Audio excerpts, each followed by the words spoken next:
Hey everybody, welcome to the first installment of the KU Sport Management Professional Society Alumni Spotlight. Our featured member today is Jim Small, a 1985 graduate of the KU School of Journalism. Jim is currently the Vice President for the Asia Pacific region for Major League Baseball. We had a great talk about trends in his position, his background, things he remembers about Lawrence, lots of interesting stuff. So I hope you enjoy the video, and if you have interest in doing one of these yourself, please contact me. I'd love to get a bunch of our alumni featured on these so our students and the folks in the community and other alumni can see all the great things that Jayhawks are doing. Thank you. Rock Chalk. Yeah, well, I grew up like so many people just loving sports. And I grew up in the East Coast. I grew up in the Boston area. So, I was one of those little kids that cut out all the Sports Illustrateds and, made my own little collage of all of them. And I kept stats of the Red Sox as they were going through the season. And so I'd always been around sports. And when I got to KU, I was a journalism major. I really hadn't intended on having a career in sports, but wanted to work in journalism. And it was through my work with the Kansan that I started covering the Kansas City Royals, and that led to an internship, and that led to this amazing long career I've had in baseball. So I was really lucky in the right place at the right time, but I think my time at KU, it really gave me the tools to do what I do. So much of what I do, even though I'm no longer in public relations, but it is communications. It's written communications and verbal communications, and my KU education gave me just such a strong foundation on that, as well as the love of sports. So it was really important for me. So I look after all of Major League Baseball's business interests in Asia, and that's primarily in North Asia. It's China, Korea, Japan, Taiwan, and then down into Australia, New Zealand, a little bit Southeast Asia. And I basically sell television rights, so the ability to watch a Kansas City Royals game on television in Seoul or Beijing, we sold the rights to that broadcaster. We also do sponsorship sales, so the co-branding of, let's say, Asahi beer and the Major League Baseball logo is a second part of our business. Consumer products, the sale of caps, t-shirts, any MLB product, and then events, which is primarily grassroots programs that we run throughout Asia, but also we bring over big events on a regular basis. We've done, I think, 4 now opening days in Tokyo. We've played Major League games in Beijing. We're going to be playing in Seoul later next year. So it's really kind of building our brand and monetizing the brand for the 30 owners throughout Asia. A typical day, and what I love about my job is that no day is typical. No work environment is typical. The business culture in Japan is so different than China, which is so different than Australia, and so different than Korea. So everything's different. I travel a lot. I'm probably on the road probably 3/4 of the time, mostly in Asia, a little bit going back to the US, probably 7-8 times a year. And so typically what I'll be doing is managing our offices. We have offices and people that work covering our offices in Taipei, in Seoul, in Tokyo, and where I live, and in Beijing and Sydney. So I'm kind of making sure that everybody knows, all of my employees know kind of what's expected of them and what we need to get done, and kind of keep us moving down the right track.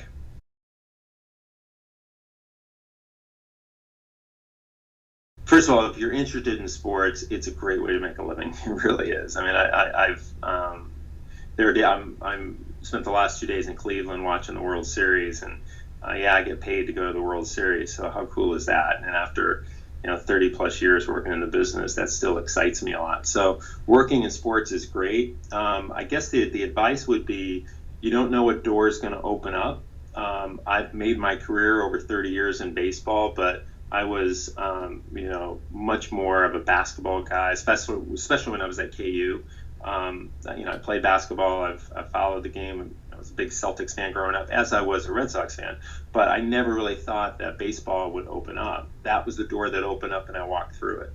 Same thing once I started thinking about working internationally, I always just assumed that I would be working in Europe. I spoke passable French, so I always thought that I would be living in Paris and working in the business world there. But that door didn't open up.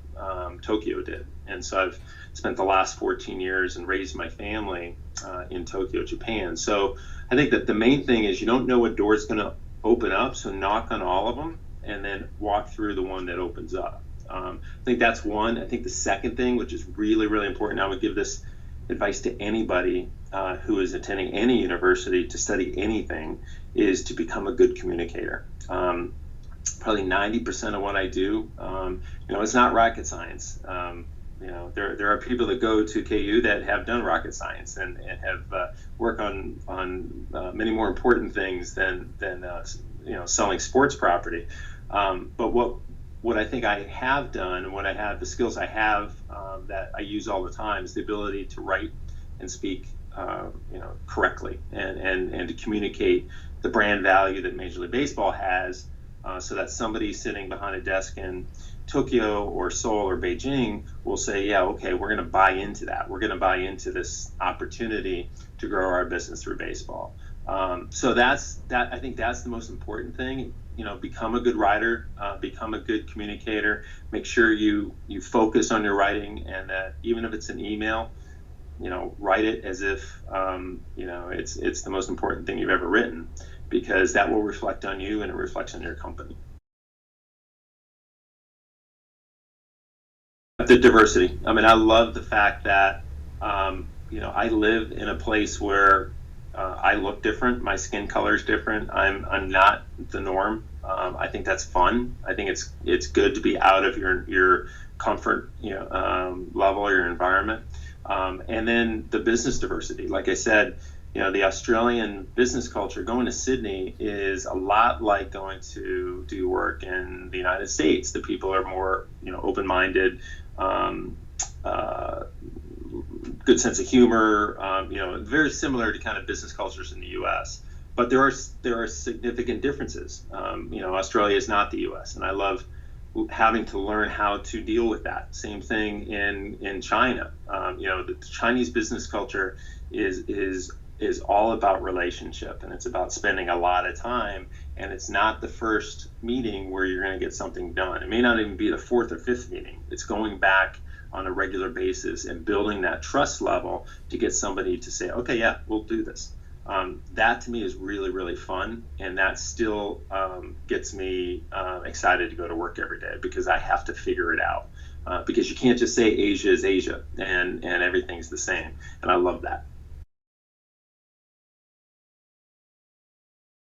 I think that, and actually, I think we're on the cusp right now, and I think new grads have helped create this change in the way that media is consumed right now. It used to be, certainly, I'm old enough that I remember as a kid growing up, you had the three regular TV channels: the NBC affiliate, the ABC affiliate, and the CBS affiliate. And then you had a few UHF channels, and that was it. So you had 5 or 6 channels you could choose from, and you watched what was given to you.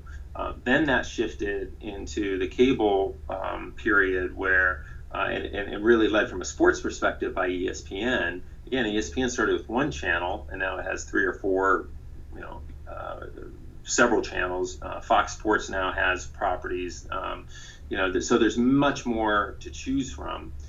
The next thing that's happening is the delivery of content to digital devices, to your smartphone, to your iPad, to a smart TV.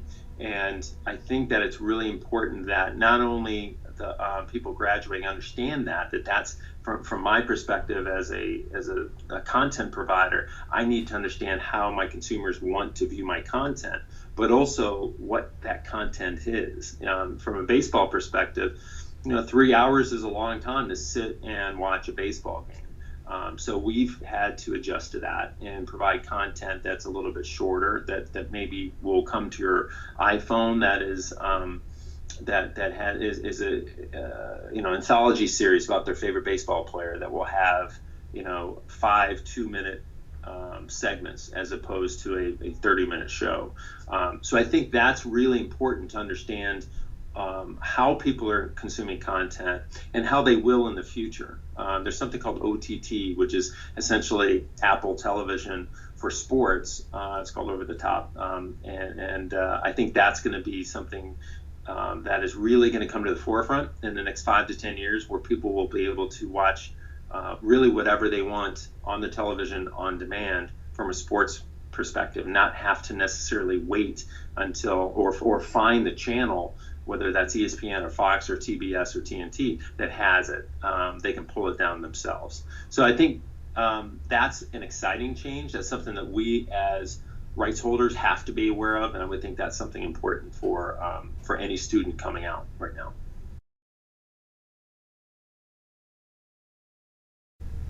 Yeah, well, overall, there was, I think, a lot of concern, just like there was back in the 1960s, about what television would do to the, for instance, in the NFL. People were worried that being on television would stop people from going to the games because they could just sit home and watch it on TV and it's warm and all that stuff. That proved not to be the case. It proved to be that the television product helped drive people to the stadiums because people became emotionally engaged in the NFL, and then we're going to the games. It's the exact same thing for us. We've been the leader in the digital delivery of sports content, by far the world leader. And MLBAM started in around 2000, and since then we have really led the way in the distribution of sports content, to the point where recently we've started a back office operation called BAM Tech, MLBAM Tech, that did all of the technical operations for HBO, on Apple TV, for the NHL, for the PGA, so it really is a leading international tech company. That was just sold, or a third of it was sold to the Disney company for $1 billion. So clearly we've kind of led led the revolution, if you will, in terms of distribution of sports content. What we've seen is that over the past 10 years, as we've become bigger and bigger, more and more people have engaged in second screen viewing with our games.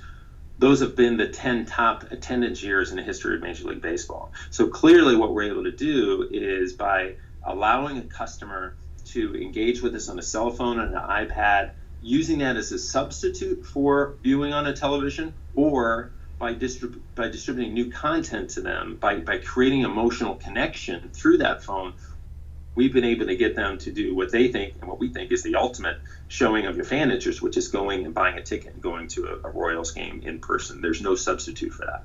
So I think it's been really, really important for us, and a huge reason why baseball is so healthy right now.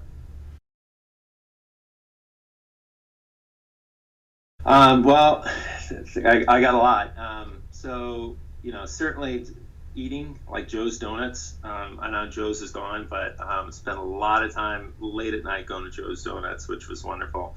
And eating sliders at the wheel, which is still there, and they still have those things. It's funny because I'm not from Kansas, and I was amazed when I got to Lawrence. Everything was about the future once I got there, and I was just amazed. It opened up so many worlds for me. I'd never met someone from outside of the U.S. before. One of my first roommates was from Peru. So everything that I'm doing now, this global view of the world, really started in the early 1980s in Lawrence, Kansas. So it's just such a wonderful place, and it has such an important part of my life story there. So many close friends. Games at Allen Fieldhouse. I don't think you can do this anymore, but we used to play pickup games at Allen Fieldhouse after basketball practice, which was so cool. And I worked in the athletic department there too, so I was able to really see a different side of the sports program at KU. So it's just an amazing, wonderful place.